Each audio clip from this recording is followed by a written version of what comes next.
In my previous life, I married into the mermaid tribe under the sea, while my sister wed into the wealthy panda clan. She lived in luxury and mocked me for being confined to an oxygen mask forever. Chapter 1. Later, the high-temperature apocalypse erupted, turning the land into charcoal, with only the mermaids hiding deep in the ocean surviving the catastrophe. I kindly took her in, but she coveted my position as the mermaid chieftain's wife, after secretly carrying on with my husband. She plotted to kill me. With my last ounce of strength, I dragged her down with me to death, only to awaken back at the moment when we were choosing our marriages, facing my sister who flaunted her mermaid lover before me. I could only sneer secretly in my heart. Little did she know, the oxygen in the tank would eventually run out one day. I want to marry Orson from the mermaid tribe, in a daze.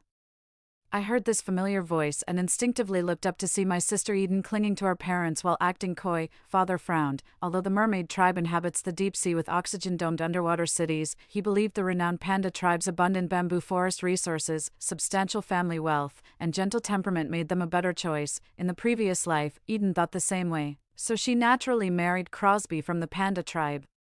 While I was forced to wed into the deep-sea mermaid city, while she lived in luxury, I had to spend 10 hours a day in an adaptation chamber, acclimating to the special atmospheric pressure of the underwater city. But soon, the high-temperature apocalypse arrived, the sky turned crimson, the earth became scorched wasteland, and in the face of that despairing heat that incinerated everything, all races, no matter how prosperous or wealthy, were treated equally, except for the mermaid race.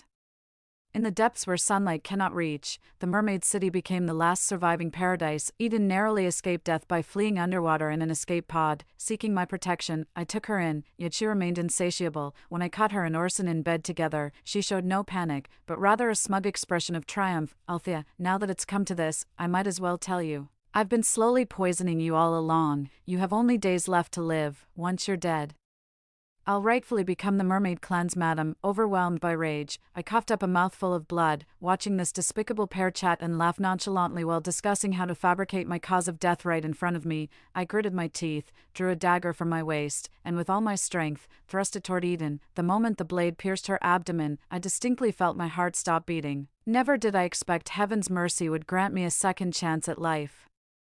Under Eden's relentless pestering, our parents had no choice but to consent to her marrying the merman, then immediately turned to me saying, "It's your sister who yielded this splendid match to you. You should be grateful and repay your sister's kindness." Eden eagerly clung to Orson's arm to flaunt her victory, even declaring without restraint, "Little sister, you just marry into the panda clan and enjoy whatever days remain. Soon enough, you'll be roasted alive." Watching this fool who'd been reborn from the apocalypse yet still obsessed with petty feminine rivalry, I rolled my eyes, refusing to waste another word on her. Her foolish brain couldn't possibly comprehend that sunlight can't reach the ocean floor where green leaves don't grow. When the gas pipelines fail under high temperatures, she'll suffocate to death without developing gills, just like in the previous life. The wedding was quickly put on the agenda. In my past life, my parents excused themselves from attending my wedding, claiming it was inconvenient to travel to the underwater mermaid city. This time, with the roles reversed, my parents' excuse became, "Your sister is marrying into such a distant, dark place, of course we must accompany her." Despite the weddings being on different dates allowing them to attend both, they chose to abandon me without hesitation. Eden looked at me triumphantly, but having been reborn, I was no longer confined by such trivial matters. I simply nodded indifferently. "Oh, then go ahead." Failing to see disappointment or hurt on my face, Eden seemed angered. With a scornful laugh, she urged our parents to pack their bags, saying they'd move permanently to Mermaid City. When our parents hesitated slightly, Eden immediately pressed, "Come on, just trust me. Would I ever harm you? I can't explain everything now, but you'll understand when the time comes." Then she slowly turned her gaze back to me. "As for you, little sister, don't blame me for not caring about you. If you really want to go, you'd better beg me properly. I might mercifully consider taking you along." I rolled my eyes coldly and walked away without looking back. Eden shouted angrily behind me, "Althea, don't you regret this? Remember, I gave you a chance." Crosby said he wanted to give me the most romantic and grand wedding, but I stopped him and told him to save the money.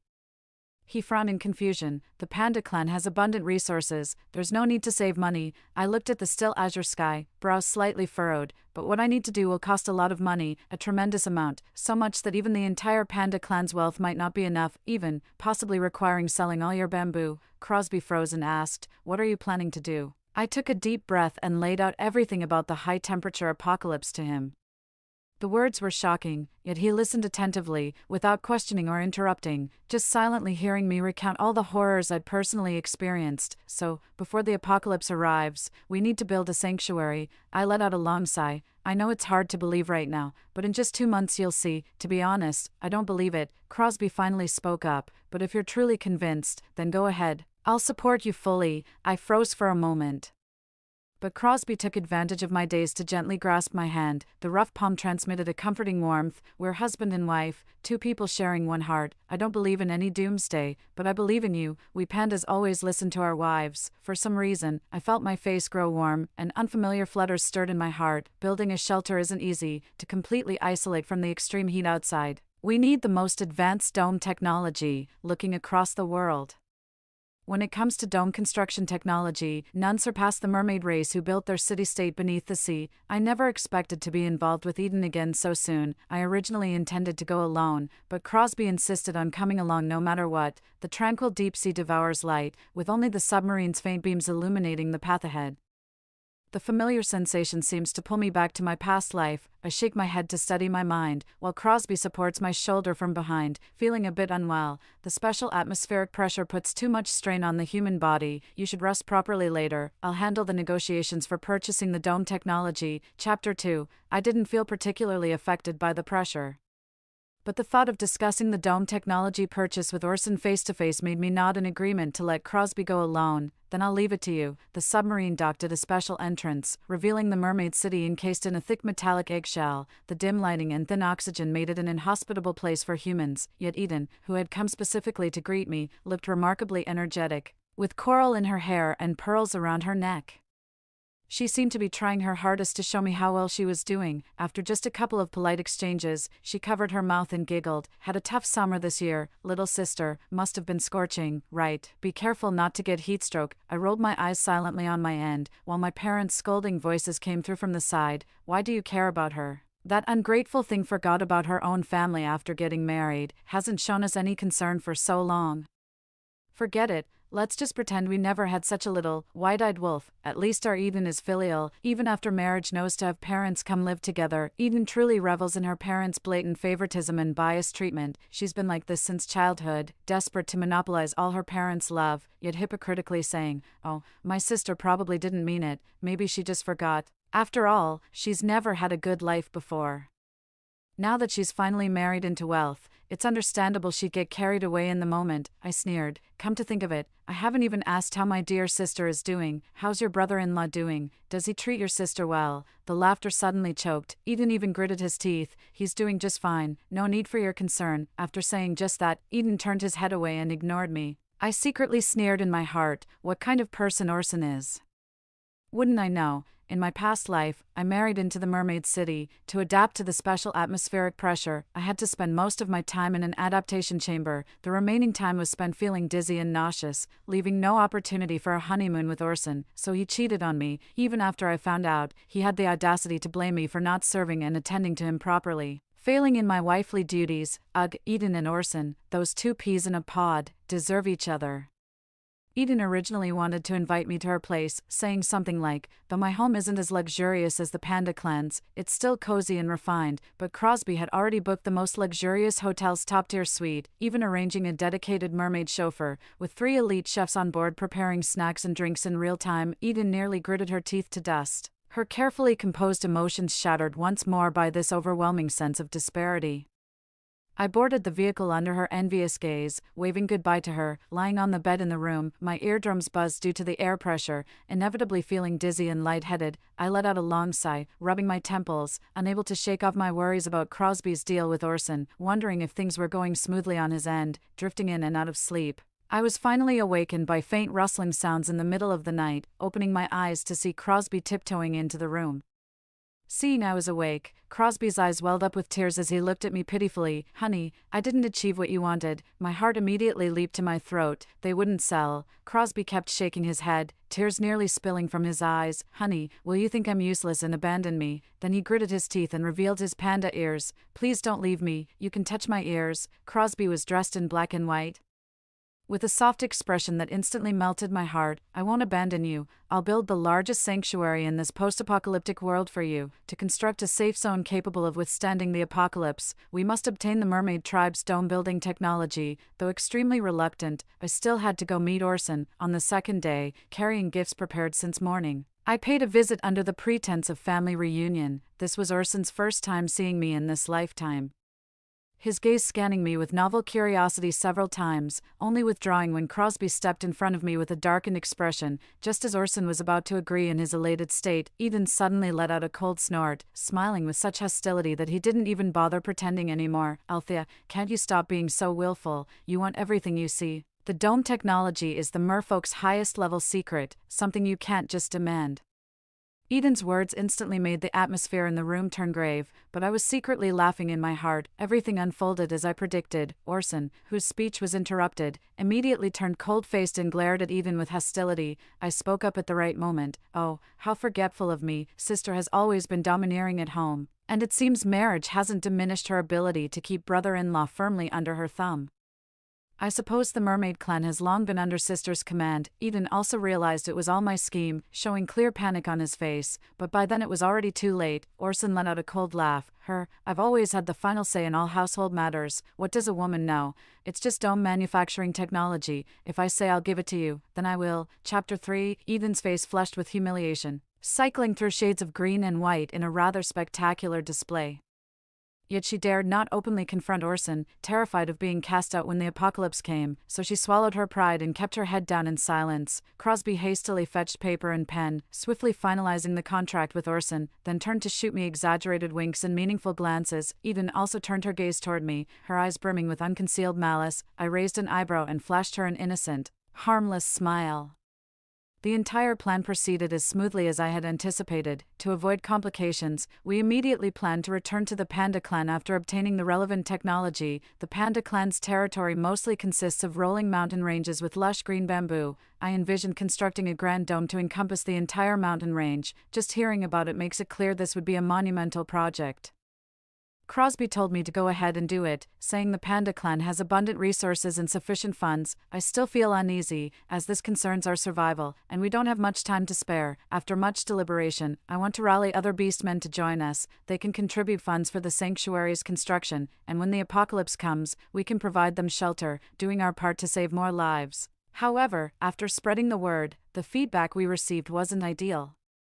Most orcs scoffed at this claim, saying the Panda clan's new wife must be insane, openly and covertly recommending doctors to me. Some even believed we were using this as a gimmick to scam money. I knew gaining their trust immediately would be difficult, so I stopped pushing and focused on accelerating the construction progress. Soon summer arrived, with temperatures soaring rapidly and easily breaking historical records. Panic began to spread among the crowd, with many people investing some money in building shelters just to give it a try. Of course, this did not include the mermaid tribe. The mermaid tribe was isolated from information. Despite my high-profile construction of shelters, the news hadn't even reached Eden's ears. She still sent messages to harass me every now and then, mostly asking sarcastically if I was feeling hot or sending photos flaunting her own life. I just glanced at it, casually tossed my phone aside, and continued supervising the construction of the shelter area. Time is tight, no room to waste it with her here. Time flew by, and this summer was particularly brutal. Droughts plagued nearly the entire world, with scorching temperatures frequently sparking wildfires. Even when autumn arrived, there was no sign of cooling. As temperatures kept rising relentlessly, the beast folk finally began to panic in earnest.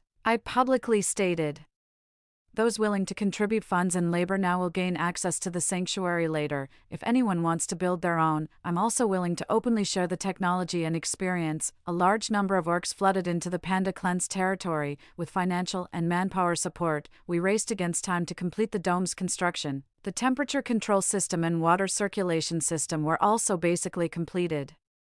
High-efficiency solar panels with extreme heat resistance continuously provided power. Watching the vegetable seedlings thriving in the fields, I finally let out a long sigh of relief, feeling as if a huge weight had been lifted from my chest. Perhaps I had truly overexerted myself during the previous period. The moment I relaxed, I unexpectedly fell ill. The doctor said my illness wasn't serious and I just needed proper rest.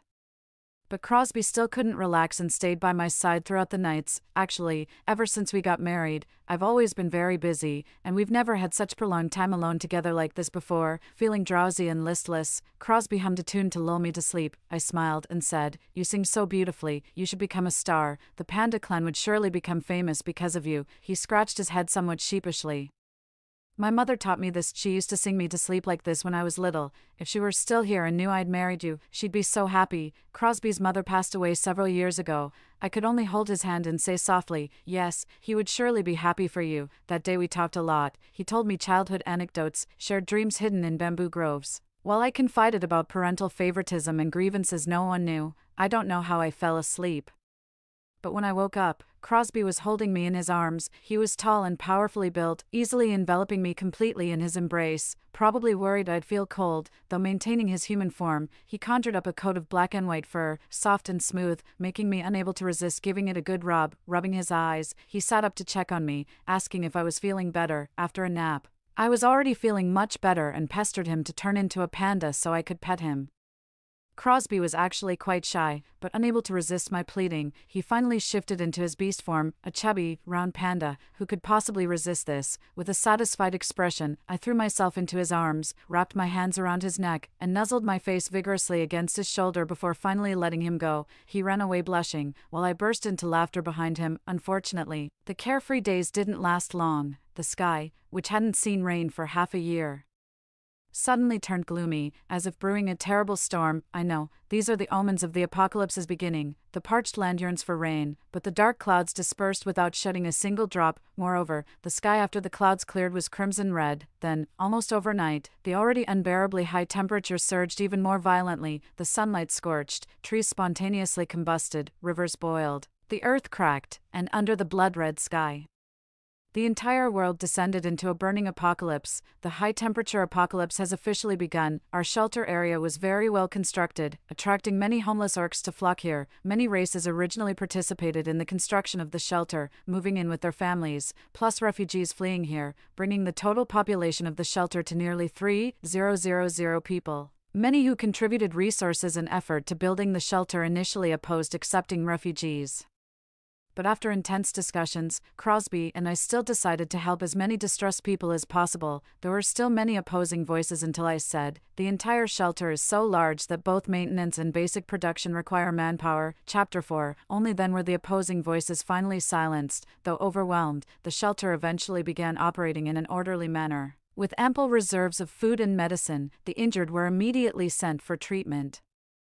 Able-bodied workers were promptly assigned tasks, and all races united in the face of disaster to jointly build a new kingdom. With everyone's admiration, Crosby and I naturally became the leaders, with our daily work being to manage all matters within the shelter. I also launched many drones, doing my best to search for refugees. As time passed, fewer and fewer people exposed to the sunlight remained alive, with bones and charred remains everywhere. But just then, I unexpectedly spotted a group of familiar people. It was Eden and my parents struggling to pull a water tank, their sunshade almost melting from the heat. It seems the oxygen supply system in Mermaid City has completely failed. Even mermaids need to surface for air, but now the water surface and entire shallow zone have become too hot for prolonged stays, forcing Orson to join them on their quest for shelter. Orson was never suited for arid weather. Weak and frail, he floated in a water tank while his sister and parents struggled to push him forward. Despite this, Orson kept cursing incessantly. "Hurry up, are you trying to bake me to death?" I was momentarily surprised. Could it be that Eden's feelings for Orson ran so deep that she'd still be willing to bring him along at such a time? Until I heard Orson say, "If it weren't for my connections with the mole people, you'd all be left waiting for death." Only then did I nod in understanding. That makes more sense. What kind of emotions could Eden possibly have? It's all about profit. Crosby appeared beside me at some point, seemingly having overheard the conversation between Eden and Orson. After stroking his chin thoughtfully for a moment, he said, "If I recall correctly, the mole people have also fled en masse to our sanctuary." I was momentarily surprised. "Really?" Crosby nodded confidently. Although mole people are accustomed to living underground, frequent volcanic activity caused by the extreme heat has already caused their subterranean cities to collapse. I raised an eyebrow at Eden, so all their tremendous efforts had been in vain. On the monitor, the parents, already aged, were panting as they pushed the water tank. Orson continued to scold, while a fleeting look of venom crossed Eden's face before she gritted her teeth and lowered her head in silence. Suddenly, I became intrigued. If Eden went through all the trouble of dragging Orson to the mole people's territory only to find ruins, would she slice him into sashimi on the spot? That really is somewhat something to look forward to. Under the scorching sun, Eden and her group soon suffered from red, swollen, and burned skin, forcing them to stop and rest, while Orson kept berating them for being useless. The father couldn't stand being scolded by a junior pointing fingers at him, so he told Orson to keep quiet. To his surprise, Orson snorted coldly and actually slapped him across the face. "You old fool, still daring to lecture me. Who do you think you are?" Furious, the father was interrupted by Eden frowning and saying, "Dad, can't you be more considerate? Save your energy for the journey, won't you? Must you make everyone unhappy right now?" Seeing his own daughter siding with outsiders, the father was beside himself with rage. But he was clearly the one who, "All right," Eden let out a heavy sigh. "No one is blaming you anyway." Even mother nodded in agreement. "Look at you, at your age, still less sensible than your daughter. Get some proper rest now. There'll be plenty of hard work later." Father felt a lump in his throat but suddenly froze. It suddenly occurred to him, this scene had played out countless times before. It's just that in the past, it was always me standing in his position. No one cared about right or wrong, nor did anyone concern themselves with the grievances he suffered. They simply criticized him relentlessly, while Eden pretended to be magnanimous and unbothered, forcing him to swallow all his bitterness in silence. I watched the scene coldly on the screen, sneering at the lost expression on my father's face. They continued walking forward, but gradually, their strength began to fail, likely from not having eaten for a long time, until Eden stumbled and fell to the ground. The mother quickly helped her up, only to see that she was already so hungry her vision was blurring. Seeing their food supplies long depleted, the mother was as frantic as an ant on a hot pan. When Orson snorted and coldly remarked, "Isn't there meat right on your bodies?" the mother froze instantly, and Eden happened to wake up leisurely at that very moment, grabbing her mother's hand. "Mom, you've always loved me the most since I was little, right?" The mother recoiled as if shocked, stepping back 2 paces, staring in disbelief at the daughter she'd nurtured since childhood. Chapter 5. Eden's eyes welled up with tears. "How can you be so selfish? I'm starving to death, and just 2 slices of meat could keep us both alive. It's just 2 slices of meat, it won't kill you." I couldn't bear to watch the scenes that followed. Just hearing those words made me feel waves of nausea churning inside me. The sickening feeling lingered for a long time, and I even vomited during dinner. Crosby quickly called for a doctor. I explained that I just felt nauseous from seeing something inappropriate, but the doctor shook his head and said, "No, you're pregnant." My eyes widened in disbelief as I touched my abdomen, feeling waves of warmth. Could there really be a new life growing inside me? Crosby became extremely anxious, practically glued to my side 24/7. While I happily enjoyed the leisure time resting at home during my pregnancy, with nothing better to do, I pulled up the drone's surveillance feed again. Eden and the group finally arrived at the territory of the mole people. Orson had already abandoned that large water tank, looking extremely weak and on the verge of dehydration. The parents were supporting each other, and upon closer inspection, the mother's steps were slightly unsteady. Surprisingly, Eden was in the best condition among them, seeing the mole people's cave entrance already buried under a pile of fallen rocks. She even had the energy to grab Orson by the neck and yell, "Didn't you say the mole people could definitely survive the heat apocalypse by digging underground? What now? What do we do now?" Eden and Orson quickly got into a physical fight, while the parents just stood by indifferently. Soon, Eden was overpowered, knocked to the ground by 2 slaps, and knelt there wailing loudly. They could only eke out a meager existence until one day, they encountered another survivor.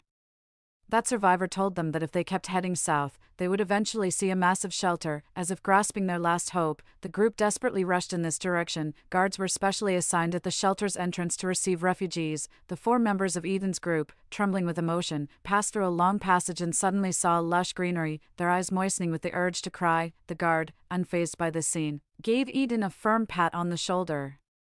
"Don't worry, the shelter welcomes all refugees. Our 2 leaders are both very benevolent. This will be your new home from now on." But at that very moment, I appeared. When Eden saw me, the excitement on her face instantly turned to terror. She probably guessed something but refused to admit it, shaking her head tremblingly. "Why you? How are you still alive? You should have been burned to death long ago in that heat along with that stupid panda." I chuckled. These people must be heat-struck. They can't even recognize the territory of the Panda clan. It was only then that Orson seemed to suddenly realize, "This dome. So when you bought the dome from me, it was for this." I nodded. "That's right. This is exactly why." "No, throw them all out. The shelter doesn't welcome them." Eden immediately knelt down. tugging at my clothes and pleading, "Sister, sister, we're family. I know I used to be competitive and said many harsh things, but I never actually harmed you." I gently placed a finger to my lips, shushed, then lowered my voice to a whisper only the two of us could hear. "And what about in our past life, when you seduced my husband and then tried to poison me? Should that just be forgotten?" Eden's face was full of shock, her eyes almost popping out of their sockets. Her pallid face devoid of any color, her lips trembling too much to speak, Orson suddenly shoved her violently to the ground, as if to prove his loyalty, and kicked her away. "I know this wretch once insulted you. I'm cutting all ties with her right now. Take me in. I'm also a homeless refugee. This shelter was successfully built using our merfolk stone technology. I contributed to it too." Eden's helpless gaze turned to her parents, only to find them declaring, "Althea, we were wrong before. We were deceived by her and made you suffer so much. It won't happen again. From now on, we'll live together as a proper family." Eden screamed in, "Mom and Dad, how could you do this? I'm your most beloved daughter." Eden knelt and lunged forward, trying to grab her parents' clothes, but they, as if avoiding something filthy, her mother, who had always doted on her, gritted her teeth fiercely. "It's all my fault for being blind before, neglecting Althea and favoring you. I never thought you could be such a heartless wretch. I might as well have never given birth to you." Amid Eden's cries, I smiled and started clapping. "What a great show. But it seems you've misunderstood something. I don't just hate Eden alone." Eden and his group were thrown out of the shelter. In the scorching post-apocalyptic world, only death awaits them. They continued to argue, blaming each other, until it escalated into a violent fight. Eden killed Orson by smashing him with a large rock, then stumbled forward like a madman until, exhausting his last ounce of strength, under the blazing sun, his body quickly withered into a pile of bones. Before dying, the parents were still gazing toward the shelter, their clouded old eyes shedding two streams of tears. Through the drone, I could hear them apologizing to me, but I no longer needed it. I had long stopped begging for the pitiful scraps of so-called affection they doled out. Now I have a family who truly loves me. Several months passed in a flash, and I successfully gave birth to twins, a boy and a girl. Crosby was so overjoyed he didn't know what to do with his hands. The two children were named Ronan and Celia respectively. The shelter developed in an orderly manner, with the first batch of crops yielding a bountiful harvest. We then established a school within the shelter, ensuring all children of appropriate age could attend to learn knowledge and skills, while also teaching them about what the world outside the shelter once looked like. We must not let the disaster sever the continuity of our civilization. Many years passed, and the children grew up healthy. Under the leadership of Crosby and myself, the shelter continued to thrive and prosper. One day, the drones finally detected that the external temperature had been decreasing continuously for 2 years. Then came a half-year-long torrential downpour, washing away everything on the ground as if to cleanse all the ashes left by the scorching sun. Finally, we tentatively opened the dome, and what greeted our eyes was a familiar yet unfamiliar lush green world and an endless azure sky. Chapter 6. The children tugged at my clothes with curiosity and timidity, while Crosby and I were already in tears. Long time no see. World. Story 2. After being reborn, I spent 800 million yuan on buying an old bookstore. When my parents found out, they scolded me for being unfilial and said that I had money but didn't spend it on my younger brother. But they didn't know that the end of the world was approaching, and all kinds of strange and eerie things would run amok, and I could summon the gods from the books. For example, I invite the gods with my blood. Can the great sage equaling heaven, Sun Wukong, come to my aid? The next second, the sky and the earth changed color, and the Rui golden cudgel emerged out of thin air. Old Sun is here. 1. I am Lucia. On the day I was born, flocks of crows circled over the roof of my house, and even the dead mice in the house came back to life, turned over, and ran outside. Coupled with the sixth finger on my right hand, I became a well-known bane in the neighborhood and was not liked at home. In my previous life, for the so-called family affection, I tolerated my parents who favored sons over daughters every time, even when food was scarce during the end of the world. I cut the flesh from my own body and gave it to them to eat with my own hands. In the end, they indulged my younger brother, Yason, who kicked me into the mouth of an evil ghost. Before I died, I saw Yason awakening his lightning-based superpower with the sixth finger that he had cut off from my hand. It turned out that the sixth finger, which had always made me regarded as a bane, was a key to superpowers. Probably God took pity on me and gave me a chance to live my life again. There was even a system telling me that I could awaken my superpowers, but I had to buy a dilapidated and ancient bookstore in the south of the city first. The owner of the bookstore was a blind old grandpa. When he heard that I wanted to buy the bookstore, he directly asked for 800 million yuan. At that time, I was only 17 years old, not to mention 800 million yuan. I didn't even have 80 yuan. I pleaded with him in every possible way, but the grandpa refused to make any concessions. Finally, a beautiful elder sister in a cheongsam passed by, heard our conversation, and said that she could lend me 800 million yuan, but the price was that I owed her a wish. I gritted my teeth and agreed. She gave me a black card with a beaming smile and then disappeared around the corner of the street. She even refused to leave her name for me, but fortunately, I successfully bought this bookstore. At this time, there were still 3 days before the end of the world. As a result, the next day, my parents somehow learned that I had spent 800 million yuan on buying a shabby bookstore. They came to my place with my younger brother Yasin, who was 1 year younger than me, and loudly scolded me for being unfilial. Everyone, come and take a look. The daughter I raised secretly took 800 million yuan, but didn't give a single cent to her parents. She was even deceived into buying such a shabby bookstore. My father shouted with his loud voice, afraid that there weren't enough onlookers. My mother hugged Yasin beside her and echoed, "It's a misfortune for our family." Yasin, on the other hand, stared coldly at the 6th finger on my right hand in her arms. If it were in my previous life, I would probably have felt ashamed and sorry for them. I touched my arm expressionlessly. The pain of having my flesh cut in my previous life seemed to still be there. I smiled coldly and had no intention of paying attention to them. I closed the door and wanted to go and have a meal. As a result, my mother suddenly rushed over and hugged my thigh. My father also rushed into my bookstore at this time, mumbling, "I don't believe that 800 million yuan was used to buy this shabby bookstore. She must have hidden some money."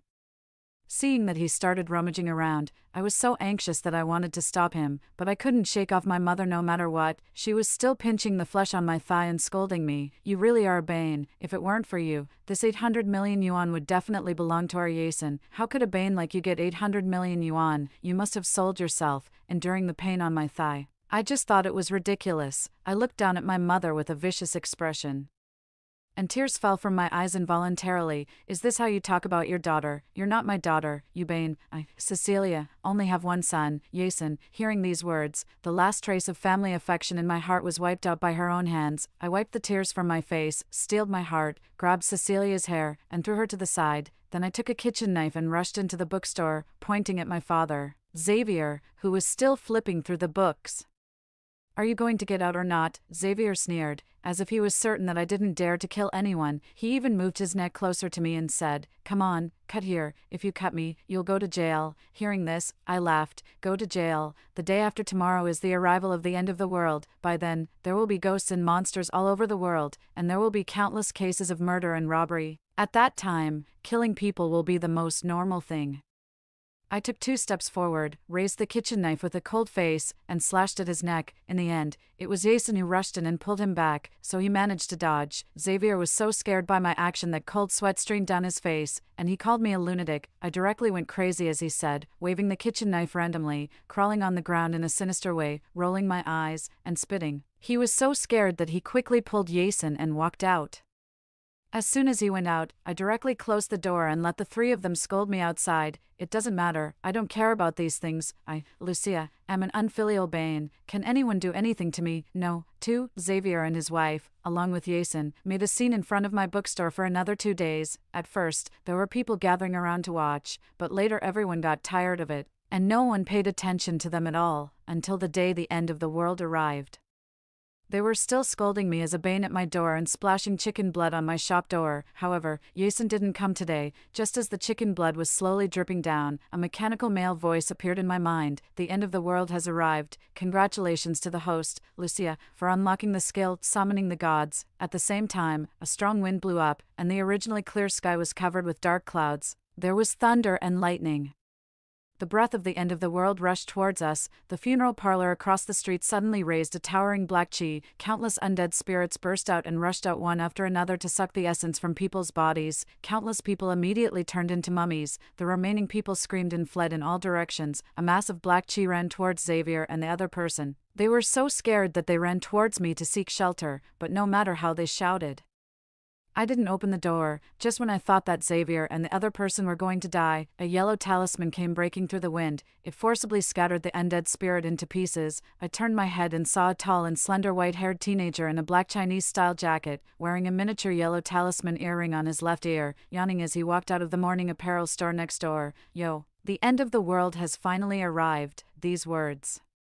Was he also reborn? I carefully sized him up. Maybe my gaze was too straightforward, so he turned his head and looked at me. Only then did I realize that he had double pupils. In my previous life, The evil ghost that devoured me was transformed from a person with double pupils, and he occupied a territory and became a ghost that harmed countless people. I suddenly clenched my fists and stared at him as he walked towards the funeral parlor. The yellow talismans in his hand were thrown out as if they were free. Clumps of black chi of the undead spirits were hit and dissipated. However, due to the large number of undead spirits, the white-haired teenager didn't notice that a mass of black chi gradually circled behind him and was getting closer. I originally didn't want to care about this. Unexpectedly, the system in my mind suddenly gave me a task. Please, host Lucia, prevent Sam from turning into an evil ghost, so his name was Sam. I thought silently, suddenly opened the door, and rushed towards Sam. At the same time, my mind moved, and the bookstore that was already connected to my sea of consciousness automatically selected a book about the culture of the underworld. It appeared in my palm out of thin air. My eyes froze, and I bit open my middle finger and pressed the blood on the book. I invite the ghosts and gods with my blood, the black and white soul reapers. Come and help me quickly. Suddenly, a black and a white figure appeared behind me. With a movement of my mind, they rushed towards Sam. As soon as the morning staff of the black impermanence fell, the death chi that wanted to sneak attack Sam dissipated with a poof sound. The white impermanence, with a smile and his long tongue sticking out, ran in front of Sam. With a flick of his soul-hooking hook, dozens of undead spirits were trapped by him. Sam was stunned by the sudden change. The white impermanence immediately turned his head to look at him, tilted his head, and said with a smile, "You blockhead, throw the talisman." Only then did Sam react and throw a more powerful yellow talisman into the pile of trapped undead spirits. The undead spirits immediately scattered into pieces. With the cooperation of the three of them, in a short while, all the undead spirits in the funeral parlor were eliminated. The black and white soul reapers floated back in front of me, bowed to me, and in unison, they left a sentence. When the sixth finger and double pupils appear, the ghost gate of the other world opens. Then they turned into smoke and drilled into the center of my eyebrows. Along with the book, they returned to my Sea of Consciousness bookstore. At the same time, my strength seemed to be suddenly drained away, my legs went weak, and I almost fell to the ground. Fortunately, Sam, who walked up to me, was quick-eyed and grabbed me into his arms. He lowered his eyes, and his long eyelashes cast a shadow in his eyes. "Are you okay?" I shook my head and was about to say that it was nothing serious. Then Cecilia splashed the remaining chicken blood towards me, and she was still cursing me like a madwoman, saying that I was a monster. Sam turned around and blocked the chicken blood for me. A few drops of blood splashed on his cold and lazy face, adding a bit of eeriness to him for no reason. Everyone has seen it. This person is a bane, a monster. It must be her who let those ghosts out. Cecilia pointed at me and cursed, and the flesh on her face trembled. The people who had just fled in fear carefully came closer and pointed at me, but no one dared to affirm Cecilia's words loudly. After all, I had indeed saved them just now. There was still thunder and lightning in the distance, but Cecilia was still thinking about that 800 million yuan here. "You Bane, hurry up and return the 800 million yuan to my Yason, otherwise, I won't let you go," Xavier also hypocritically said at this time. "Sixth finger, return the 800 million yuan to us. Your mother and I can still reluctantly speak a few words for you." I was so angry at their rascality and partiality that my whole body trembled. "I'm telling you to get lost, scram." Xavier's face changed. He tore off the mask of being nice just now and called me a jinx. As he was scolding, he even grabbed Sam's clothes and said, "You have an affair with this little jinx, right? Did you give her that 800 million yuan? I'm telling you, if you want to marry my daughter, the betrothal gift must be transferred to my account. That is to say, you have to give me 10 billion yuan. Sam frowned in disgust at his words. With a light kick, he kicked Xavier 5 meters away. He sneered and said, 10 billion yuan, if I had 10 billion yuan, would I still be running this morning apparel store here? Give you 10 billion yuan, go to hell, don't even look at the time when you're dreaming." The seemingly kind and refined teenager didn't hold back when cursing people. He didn't pay any more attention to Xavier and his wife. He easily picked me up in a princess carry and carried me back to the bookstore. Xavier still wanted to rush in and ask me for money. As a result, Sam picked up the kitchen knife I put on the front desk, pointed at him lazily, and said, "Come on, get closer. If I can't kill you, an old fool, it means I didn't eat enough for breakfast." Xavier stopped in his tracks. After scolding a few words, he pulled Cecilia back home with an embarrassed look. Only then did Sam close the door and come over to pour me a glass of water. When I took the water cup, I heard him ask, "What kind of secret technique of which sect was that just now?"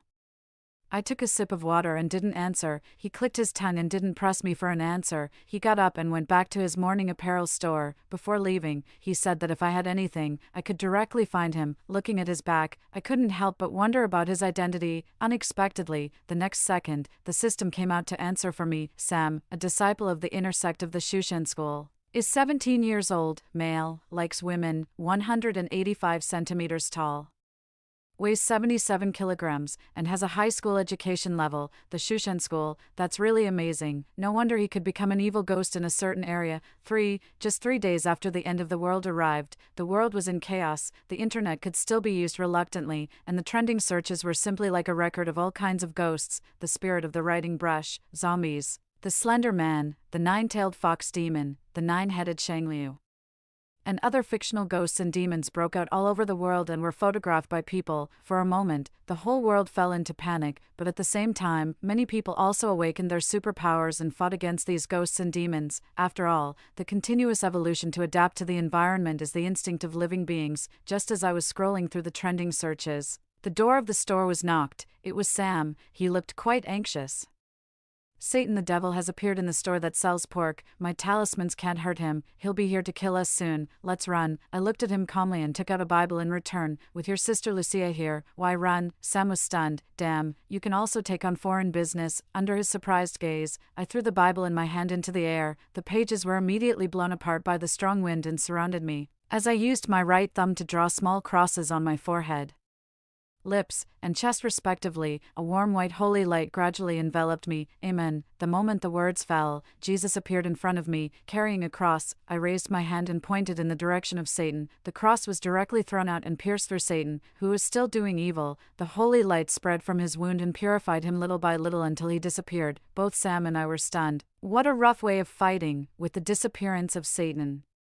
Jesus gently raised his hand, and the cross automatically flew back as if it had a navigation system. Jesus turned around and tapped his index finger on my forehead. A ray of light entered my mind. The cold voice of the system appeared at this time. Congratulations to the host for obtaining the God-level defense skill, the protection of Jesus. This skill can protect you from the harm of Western ghosts and monsters. After the system explained, Jesus also turned back into light spots and entered every page of the Bible, returning to my Sea of Consciousness bookstore. As soon as I came back to my senses, I met Sam's gaze as if he had seen a ghost. Who on earth are you? An ordinary person named Lucia. Sam was rendered speechless by my answer, but the next second he became excited again. His double pupils were full of excitement. Since you're so powerful, let's form a team to save the world. To be honest, at this moment, I doubted my ears, but Sam had already envisioned the future in just 2 seconds. The two of us together will definitely be invincible in the world. We'll become a ray of light in this end of the world.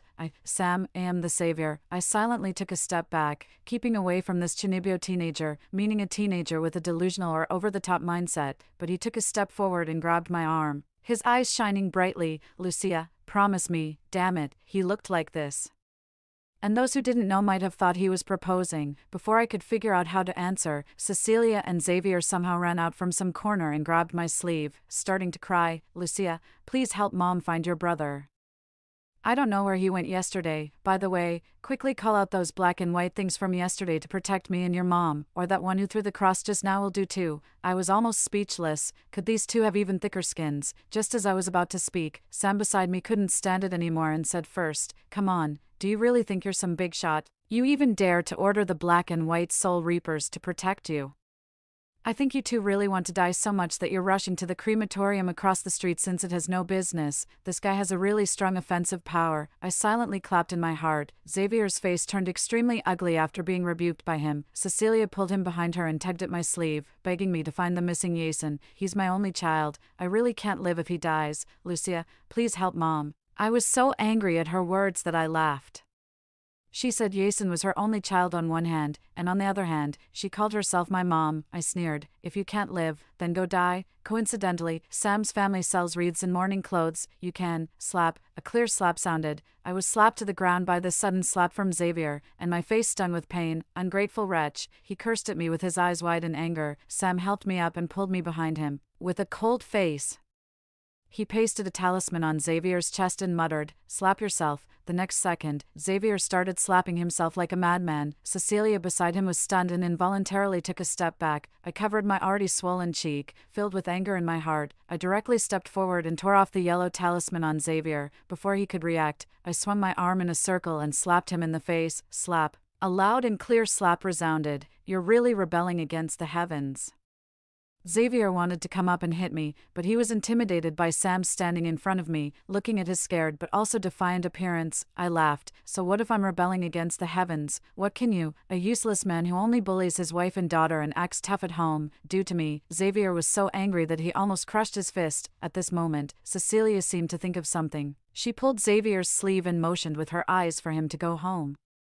That look clearly showed that she was up to no good, but I was too lazy to care about them. I let Sam take me to his store and put medicine on my face. This was the first time I entered his morning apparel store. As soon as I entered the door, I met a pale face. I was so scared that I immediately stood at attention on the spot. Sam quickly said in a gentle voice not to be afraid, and then said to the papermaid girl, "Go back to the backyard." The next second, the paperman actually obediently and stiffly walked towards the backyard. This Sam really has something special, for, after applying the medicine, Sam excitedly asked me again if I wanted to be a savior. I didn't answer. Out of the corner of my eye, I saw a head slowly poking out from the door of the backyard. It was that paperman. Its eyes painted with black ink stared straight at me, and its blood-red upturned mouth was extremely eerie. I shuddered unexpectedly. Sam also caught a glimpse of it and quickly waved for it to go back, but after a while, the paperman came out holding a piece of paper. There was a sentence written crookedly on it. "The young master hasn't been this excited for a long time. What kind of housekeeping paperman?" Hey, Sam was even more speechless. "I've told you to read less of those sweet sea romance novels." As he said that, he pasted a yellow talisman on its forehead. The paperman immediately couldn't move and was carried to the backyard by Sam. "Sorry, that's a keepsake left to me by my grandfather. It has gained some spirituality and is rather naughty." I nodded to show that I understood. "To be honest, it's really amazing." The next second, Sam talked about his dream of saving the world again. I have to say, he is really persistent. Actually, I didn't plan to refuse him, because the system assigned me a task of preventing him from turning into an evil ghost.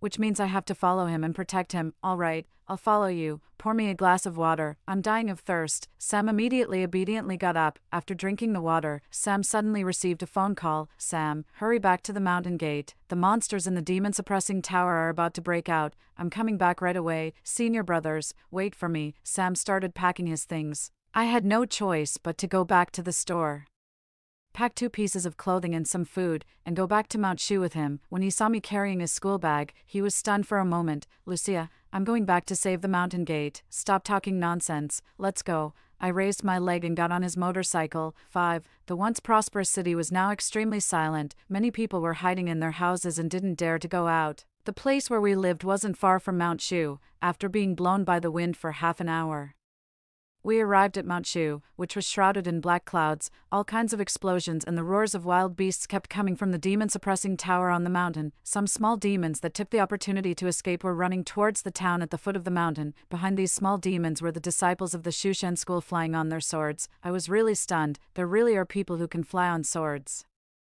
The people of Mount Shu have been cultivating immortality behind our ordinary people's backs, right? If it weren't for the fact that they were all wearing modern short sleeves and pants, I would really have doubted whether I had entered an immortal cultivation TV drama. Just as I was surprised, Sam beside me had already taken out a sword, thrown it into the air, and pulled me to stand on it. I was so scared that I tightly hugged his waist. "I'm afraid of heights." "It's okay, I'm here." I was thus forced to experience flying on a sword. My legs were weak when I got down, but I didn't have time to recover, because there were many more cracks on the demon-suppressing tower. It seemed that it would turn into powder at any moment. "Sam, come quickly to suppress the monsters. If they escape, the world will be doomed." Coming. The second-year middle school, Chunibyo, white-haired teenager rushed forward without hesitation and joined his fellow disciples in forming an array to suppress the monsters. The wind blew the yellow talisman on his left ear. It attracted me to keep looking at him. I suddenly guessed the reason why he turned into an evil ghost. If I'm not mistaken, in the previous life, this demon-suppressing tower not only failed to hold, but also caused countless disciples of the Shushan school to turn into evil ghosts. Among them was Sam. The monsters in the demon-suppressing tower were still trying to break through the formation. Perhaps because of the end of the world, they had also become stronger. There were already thunder and lightning flashing in the black clouds on Mount Shu. It seemed to be an omen of something. Due to the impact of the monsters, stones of all sizes started falling down. I almost got hit, unexpectedly. Sam was still paying attention to me. He shouted at me, "Lucia, step back." I obediently took several steps back and kept thinking in my mind which book I could use to help him. TSK. Why hasn't Chinese Paladin 3 been published as a book? Just then, a black arrow came breaking through the wind. It shot the Shushan elder in the front. The elder, who was focused on suppressing the monsters, didn't dodge. At that moment, those monsters seized the opportunity and directly broke out of the tower. The disciples immediately reacted and flew on their swords to fight these monsters. The injured elder was also moved to a safe place. Sam and a long-haired senior brother in a suit were dealing with a snake demon. After the snake demon escaped from the demon-suppressing tower, it immediately became as tall as a building with more than 20 floors. The hot air it exhaled had a fishy smell. Its dark green snake tail swept over. The long-haired senior brother lightly tapped his toes on the ground, and an 8 trigrams diagram faintly appeared. He also used the force to jump into the air and dodge the snake tail. Sam dodged by flying on his sword and at the same time threw countless yellow talismans towards the long-haired senior brother. That person almost approached the snake demon's head step by step at lightning speed by stepping on the yellow talismans, and then raised his sword and stabbed it hard into the snake demon's eye. During this process, I even heard that senior brother say irritably, "Damn it, this suit is really uncomfortable to wear." Scarlet blood splashed into the air. Some of it even dripped onto my face. The snake demon was in so much pain that it started shaking its head to get rid of them, but the long-haired senior brother's feet seemed to be nailed to the snake's head, standing firmly. At this time, Sam bit his middle finger and drew a blood talisman in the air. Go. With an order, the blood talisman flew towards the snake demon's vital spot, unexpectedly, before it could make contact. The snake demon noticed it and intercepted it with its tail. With a bang sound, the snake demon's tail exploded into minced meat. The snake demon let out a painful scream towards the sky. The long-haired senior brother used the force to grab the sword handle and pulled it down. A wound immediately appeared at the left eye of the snake demon, revealing blood-red flesh. "Sam, go and help others. I'll take care of this." Hearing the long-haired senior brother's words, Sam hesitated for a moment but then turned around to help his other fellow disciples. This long-haired senior brother was really powerful. Some other disciples were beaten until they vomited blood and were seriously injured by the monsters, but no matter what, they didn't back down. Sam kept flying on his sword among all kinds of monsters, showing powerful combat power, but there were simply too many monsters. He was finally attacked by the vines of a tree demon and was slammed hard onto the ground. He spat out a mouthful of blood, staining his Chinese-style jacket on the chest even darker. I rushed over and helped him up in a hurry. "Sam, are you okay?" He wiped the blood from the corner of his mouth. After looking at me with his double pupils, he gently pushed me aside and said tenderly, "You hide well and watch me subdue the demons." Then, he rushed towards the battlefield again. With a rumble, a thunderclap sounded, and raindrops as big as soybeans fell on the ground, splashing up a layer of dust. The rain would block the sight, and for the disciples of the Shushan school, it was an additional obstacle. I usually don't read many books, and at this moment, I couldn't think of any book at all. I was extremely anxious, until I remembered what Sam said about subduing demons and eliminating evil. A book was immediately retrieved from my sea of consciousness. On the simple and unsophisticated cover, there were 3 big characters written, *Journey to the West*. Subduing demons and eliminating evil, right? I'll invite that person to help. I bit my middle finger and smeared the blood on the cover. My tone was pious and firm. I invite the gods with my blood. Great sage equaling heaven, Sun Wukong, can you come to my aid? In an instant, the sky and the earth changed color, and the thunder and lightning in the sky rumbled towards me. They landed behind me, outlining the figure of a giant. The next second, that figure turned from virtual to real. It seemed to come through the thunder and lightning. The Rui golden cudgel emerged out of thin air. It broke the tree demon in half. "Old Sun is here." As soon as the great sage's unique voice sounded, the disciples of the Shushan school wearing various modern clothes below were stunned. "Damn, seriously, am I seeing things? Is this the great sage equaling heaven? Can I take a photo with him later? I want an autograph from him. I want to have his monkeys." "Hey, bro, you're a pervert, aren't you?" "Never mind, it's just a joke." The great sage saw the disciples below, tilted his head in confusion, and blinked his eyes several times. "Yo, the person who summoned Old Sun this time is dressed very strangely." As he said that, he didn't forget to wave the Rui golden cudgel in his hand and smash a monster that was approaching. Then, he lowered his head and looked at me, smiling and scratching his ear. "This time it's a little girl." I frowned in confusion and asked him respectfully, Great Sage, do you mean that you have been summoned by others before? Where are they? The Great Sage held the Rui golden cudgel and waved his hand. Can't say. The Great Sage smiled and gently waved the Rui golden cudgel. A monster that tried to approach and sneak attack him was knocked unconscious. At this moment, he showed absolute suppression of power. Little girl, step back. Let old son try the monsters in this place next. The Great Sage bent down and pushed me back with his big furry finger, which was even bigger than me, directly 10 meters away. Then, with a light tap of his toes on the ground, he flew into the air and knocked out one monster after another. For a moment, the blood of various monsters mixed with the rain fell on Mount Shu, and the screams resounded through the sky. The setting sun and the evening glow seemed to be dyed with blood. Seeing this situation, the disciples of Mount Shu became even more excited and rejoined the battlefield, either putting those scattered small demons into magic tools or eliminating them on the spot. In just the time it took to burn an incense stick, the monsters were all eliminated. The Great Sage also gradually shrank to the size of a human and stood beside me. The disciples also started cleaning up the mess. Those who had just said they wanted to come up and get an autograph or take a photo were now too busy to come. Only Sam was dragged over by the long-haired senior brother in a suit by the collar. Hey, senior brother Hansen, you're choking my neck. Stop shouting. Let's go down the mountain. But here, we have a new mission. The long-haired senior brother named Hansen took out a cigarette from his pocket, lit it, and then skillfully held out the cigarette pack in front of the Great Sage, raised his eyebrows, and said, Great Sage, have one. The Great Sage tilted his head and said several okay words. Then, he imitated Hansen's gesture, lit a cigarette, and took a big puff. He was choked and coughed continuously. Hansen immediately told him how to smoke. Interesting. The Great Sage clapped his hands and said excitedly, then, Hansen led us down the mountain to carry out the new mission. To catch the person who had shot the black arrow just now. I don't know why, but this time the Great Sage didn't disappear and returned to my sea of consciousness like the gods summoned before. At the foot of the mountain, Hansen dropped his blood on that arrow, and a small 8 trigrams diagram with that drop of blood as the center flashed by. The next second, the front end of the arrow automatically started to rotate in his palm. Let's go. 6.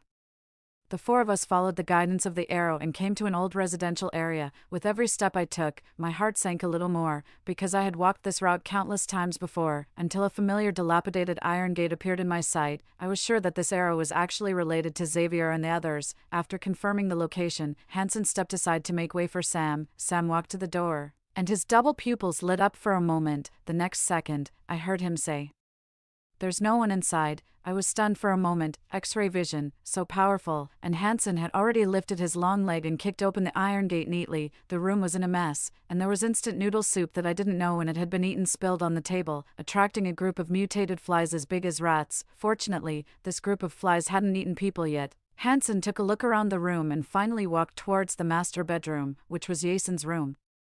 As soon as the door opened, a foul smell of decay rushed towards us. I was stunned when I saw the scene inside. A huge bronze evil Buddha statue, as big as 2 people, was placed on Jason's bed, and in front of it were 3 skinned human heads. The blood soaked the bed sheet, but strangely, it all gathered at the feet of the evil Buddha. Just then, the Great Sage, who had been silent beside us, said, Does he have an extra pair of eyes? Only then did we notice that a small crack gradually opened below the 2 eyes of the evil Buddha. A pair of black and white pupils stared at us intently from inside. Hansen cursed under his breath, closed the door behind him, and hung his sword made of 5 emperor's coins at the door. Someone is offering human sacrifices to the evil Buddha here, and because of the end of the world, the evil Buddha's magic power is growing rapidly. If we don't find that person quickly, it will probably be more difficult to deal with later. Hearing Hansen's explanation, we all felt a bit heavy-hearted. Since Jason was my younger brother, I thought of several internet cafes and friends' houses where he usually went, but we didn't find him in any of those places. Moreover, the same evil Buddha was also found in his friends' houses. Hansen and Sam's brows hardly ever relaxed. Finally, Sam sensed something was wrong. No, there should be one more evil Buddha. Hansen immediately understood the 5 Buddha killing technique. The Great Sage and I looked at them in confusion. Sam explained to us concisely, there is an evil sorcery called the 5 Buddha killing technique. One only needs to enshrine 5 evil Buddha statues around the residence of the person they want to kill according to the pentagonal formation. In the end, they can kill that person regardless of everything. This evil sorcery is very overbearing and vicious. It requires human blood as a catalyst, and it will not stop until the target is dead. If the target is not killed, the evil Buddha will go berserk and kill people crazily. I immediately thought about the 4 evil Buddha statues we had already found in my mind and roughly guessed the location where the other evil Buddha was enshrined, and the intersection point of these 5 evil Buddha statues was South City Old Street. Hanson's black eyes were full of coldness, more precisely. It's Sam's morning apparel store. 7. We returned to Sam's morning apparel store. No, there was only one way left for us, to kill the evil Buddha. In this way, the backlash could seriously injure or even kill the person behind the scenes. We could also go after that person on the way, but when we got back, I was dumbfounded. My bookstore had been burned down by someone. If it hadn't rained later, the fire would surely have spread to Sam's morning apparel store. I rushed in hurriedly, only to find that 3/4 of the books inside had been burned. Many of the remaining books were also half-burned, and there were very few intact books, and the copy of Journey to the West where the great sage was from had also turned to ashes. No wonder he didn't go back like the previous gods. There was a gasoline barrel by the roadside just now. Someone must have set the fire on purpose, Sam said as he squatted down beside me to help me clean up. I remembered the scene where Cecilia had stopped Xavier before, so that's what she had in mind at that time. I punched the wall and squeezed out a sentence through my clenched teeth. Just wait for death, Cecilia. Lucia, will show you what a real bane is. 8. I could only temporarily stay at Sam's morning apparel store. Since I was the only girl, Sam removed the yellow talisman from the paper man and said considerately, "Don't be afraid. Let the paper man keep you company." I looked at the paper man with a eerie smile on its upturned mouth and fell silent. Dude, are you afraid that I won't be scared? But in the end, I didn't say these words. After all, the guy really meant well. The paper man stood beside me obediently to keep me company, to enhance the communication between us. Sam also burned some paper. The next second, the ashes of the burned paper moved with a gust of wind from nowhere and formed several words on the ground. "Woman, come here and please me." Sam rolled his eyes at the paper man speechlessly. "Read less of those sea romance novels." After that, he went out to discuss with Hanson how to deal with the evil Buddha. The ashes on the ground changed again. This time, it was, "I am Qin Shi Huang, transfer 50 yuan to me, and I will make you a great general." I almost burst out laughing, thinking it was quite interesting. I burned a 50 yuan underworld banknote for it. As the flames devoured the last corner of the underworld banknote, the voice of the system suddenly rang in my mind. "Congratulations to the host for obtaining a new skill, the award of Qin Shi Huang." I was stunned. I stared blankly up at the paper man standing in the interweaving of light and shadow. It still had its red mouth upturned, but it became more endearing in my heart. What the hell? Is there really Qin Shi Huang inside this paper man? Damn it. The ashes on the ground changed again. This time, it was, "I just lost a bet with that kid's grandfather, so I'm temporarily staying in this paper man's body to protect him in this life." Wow, Sam's grandfather is so amazing. He could actually make Qin Shi Huang willing to stay in the body of a paper girl to protect Sam. What exactly is Sam's grandfather's identity? I couldn't help asking. The ashes on the ground turned around and around before changing into 2 words, "Heavenly Way." I was stunned. The words "Heavenly Way" were too impactful. The ashes on the ground changed again. "Don't tell that kid." I nodded stupidly. Okay, Sam really has a powerful backer. So when I saw Sam later, I decisively poured water for him and massaged his back. I hoped that Grandpa Heavenly Way would treat me better too, but this made Sam very confused. He took a sip of water, thought for 2 seconds, and then carefully opened his mouth to test me. "You, do you like me? Get out of here." I snatched the water cup back from his hand. "I have no intention of falling in love at all." Hanson, who was sitting on the other side teaching the great sage how to fold gold ingots, glanced at us twice and then curled his lips. Just then, the door of the store was suddenly knocked. It was Cecilia. "Lucia, come out and help me find your brother." She stood in the dark night and knocked on the door anxiously. I roughly guessed that the missing Yasin must be related to the matter of the evil Buddha, so I didn't want to care about her anymore, but she kept making a fuss. "Lucia, come out, you unfilial and ungrateful wretch. Help me find your brother." Her voice was as shrill as ever, just like every time she came back and beat me after losing at Mahjong. But fortunately, I'm not afraid now. I'm even annoyed when I hear it, thinking of the burned books in my bookstore. I directly picked up a small bottle of gasoline and went out, planning to create a human firework, but as soon as I took a step, I was stopped by Sam. "What's wrong?" He stared intently at Cecilia outside the door, as if facing a formidable enemy. "She's not right. Look at her feet." Hearing this, I shifted my gaze downward. Then all the hairs on my body stood on end. Cecilia was actually walking on tiptoe. She was possessed by a ghost. Hanson also lit the cigarette in his hand at this time and said in a low voice, "It's the evil Buddha." The great sage silently stood behind me with his ruby golden cudgel to protect me. Cecilia outside was still calling me, her voice was getting shriller and the pitch was getting higher. It made people think of the sound of nails scratching on a blackboard. It gave me goosebumps. She even pressed her face against the door and stared inside with empty eyes. Hansen raised his hand and casually tied up his long hair that was hanging down. He held a yellow talisman between his slender fingertips and threw it towards the center of the door. A golden formation immediately appeared and slowly rotated. Cecilia, who was possessed by the evil Buddha, was sent flying 5 meters away by the formation, with a gloomy expression. Sam, you and Lucia stay here. I'll go out with the great sage to deal with the evil Buddha. Sam obviously didn't want to. Senior brother, this evil Buddha is after me. I can't let you take the risk. Hansen's tone was lazy but carried a hint of unyielding coldness. Sam, I'm your senior brother. I have the responsibility to protect you. As he said that, he didn't care about Sam anymore. Instead, he and the great sage opened the door and rushed towards Cecilia. Seeing this, Cecilia let out 2 sneers, and saliva dripped from the corner of her mouth. She raised her hand with a blackened palm and directly grabbed the great sage's ruby golden cudgel. Then she turned sideways and kicked away the sword that Hansen swung down. The great sage reacted quickly, instead of dodging. He moved forward along the ruby golden cudgel and slapped Cecilia on the waist. Cecilia was sent flying 3 meters away by this blow and fell to the ground. The next second, she got down on all fours like some kind of beast and rushed towards them with bared teeth. The great sage sneered. He quickly drew a golden line on the ground with his ruby golden cudgel. Cecilia, who rushed up, seemed to hit an invisible wall that couldn't be seen with the naked eye at this moment. Hansen also flashed in front of the golden line and raised his hand to grab Cecilia. I squinted my eyes and saw that a black spell tattoo had somehow appeared on Hansen's hand. Wisps of black chi emanated from the tattoo and surrounded Hansen. Sam noticed my gaze and explained to me, that's the ghost hand Vajra talisman invented by senior brother. It allows him to grab any spiritual body without getting hurt. Over there. Hansen's hand also grabbed Cecilia's neck and then pulled it back. A shapeless mass of black chi was pulled out of Cecilia's body by him. Cecilia suddenly lost her support and fainted on the ground. The captured mass of black chi didn't struggle. Instead, it disappeared with a bang in an instant. Both Hansen and the great sage were stunned. The great sage quickly understood that this was a diversionary tactic. He turned around and ran towards us. Little girl, come out quickly. Before Sam and I could react, a gray ghost claw covered my eyes.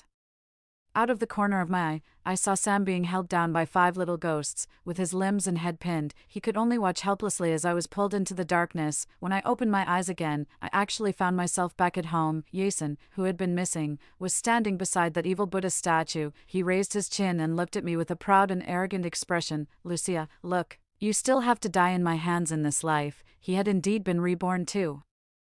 I stared at him coldly, and my mind was filled with the memory of Xavier and his wife tying me up in my previous life and deliberately using a blunt knife to slowly grind into my 6th finger. That pain swept over me again like a wave. As if he knew what I was thinking, he deliberately took out a blunt knife from behind. There was anticipation of cruelty in his eyes. In this life, I will still cut off your 6th finger little by little, then slice off your flesh and feed it to the evil ghosts. And use your head to enshrine the evil Buddha. As he said that, he slowly walked towards me. The ghosts behind me also controlled my body. I could only watch as Jason grinned and grabbed my hand, pressing it on the prepared chopping block.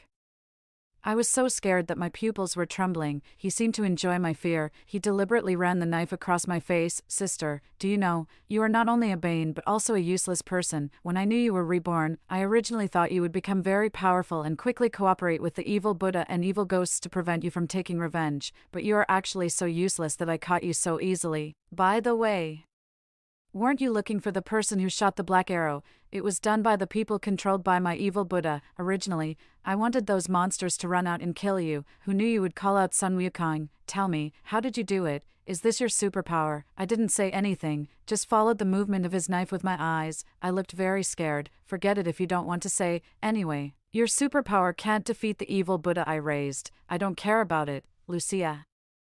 Die. He excitedly swung the knife at my 6th finger on my right hand, but at this moment, I suddenly broke free from the ghost hand behind me and knocked the knife out of his hand with an elbow strike. At the same time, I quickly caught the knife and slashed at his neck with force, cutting his carotid artery. Warm blood immediately splashed on my face, and my vision turned blood red. Jason covered his neck. Gasping for breath with difficulty, he looked at me in disbelief. You How could you possibly? I didn't say anything like in a TV drama. Instead, I directly started to stab him again, until Jason was decapitated. I seemed to have come out of a pool of blood. I turned around and looked at that evil Buddha statue. A black shadow came out of the evil Buddha and tried to escape through the window, but he didn't expect that Sam had already set up a formation here. The core of the formation was me. As soon as I appeared in this room, the formation took effect and sealed off the room, and the sword made of 5 emperor's coins left by Hansen was just to mislead him. Where do you think you can run? I stood in the pool of blood with a knife in my hand and stared at the black shadow with a cold smile. For a moment, it was hard to tell who the villain was. Lucia, you're a bane. The black shadow finally spoke, and its voice was as hoarse as the last whine of a worn-out bellows.